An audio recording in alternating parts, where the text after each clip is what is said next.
Parce que moi, je veux bien qu'on a mis des troupes. Non, c'est pas vrai. On ne s'est pas donné les moyens.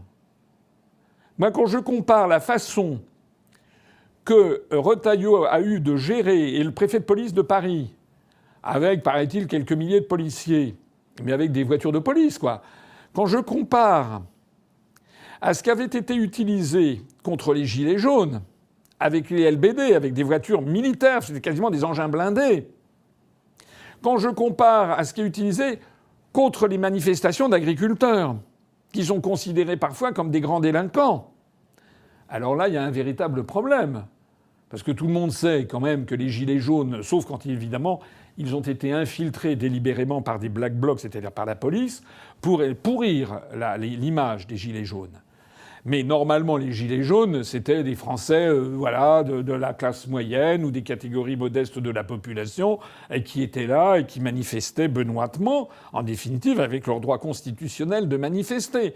Et là, on leur a appliqué une politique de répression extraordinaire, un peu sur le même modèle de ce que je disais tout à l'heure. Eh bien, pareil pour les agriculteurs. Les agriculteurs, c'est eux qui nous nourrissent. C'est quand même incroyable la façon dont ils sont traités. Je ne comprends donc pas, ou alors il y a une volonté de manipulation pour imposer des mesures de surveillance généralisée, c'est là-dessus que je conclurai,